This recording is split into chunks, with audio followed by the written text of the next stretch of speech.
అండి అందరికీ ఈ వీడియో అయితే చూసారు కదా మీరు. బర్త్డేది పెట్టాను, అంశు పాప బర్త్డేది. ఈ వీడియోకి అయితే కాపీరైట్ క్లెయిమ్ పడింది. ఈ సాంగ్ ఉంది కదా, బావల నా బావల సాంగ్, ఈ డ్యాన్స్ మేము చేసాం కదా, దీనికి కాపీరైట్ అని పడింది.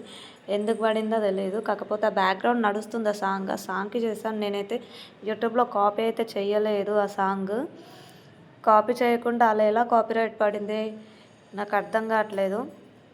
ఇప్పుడు ఆ కాపీరైట్ పడింది కదా, దాన్ని ఎలా నేను తీసేసుకోవాలని నేను తీసేసాను. దాని చెకింగ్లో ఉంది, ఇంకా ఆ ప్రాసెస్ అయితే జరుగుతుంది. నేనైతే కాపీరైట్ ఏం చేయలేదు కదా, ఎందుకు కాపీరైట్ పడిందని నాకు అర్థం కాలేదు. మీకు ఎవరికైనా తెలిస్తే చెప్పండి. అండ్ ఇంకోటి ఏంది అని అంటే, నేను వేరే వాళ్ళకి తీసి నేను వీడియో కాపీ చేయలేదు, అని సాంగ్ కాపీ చేయలేదు. అది బ్యాక్గ్రౌండ్ వచ్చే సాంగ్ మేము ఏదో డ్యాన్స్ చేసాం కదా, అది అలాగే ఉంచేసాను సాంగ్. అంతకుమించి అక్కడ ఏం లేదు. యూట్యూబ్ వాళ్ళు ఎవరు నాకు ఎందుకు ఆ కాపీరైట్ వేసారో తెలియట్లేదు. కాపీరైట్ క్లెయిమ్ అయితే పడింది. ఇప్పుడు చెకింగ్లో ఉంది. నేను వాళ్ళకి ఆల్రెడీ నోట్ పంపించాను. సో వాళ్ళు చెకింగ్లో ఉంది.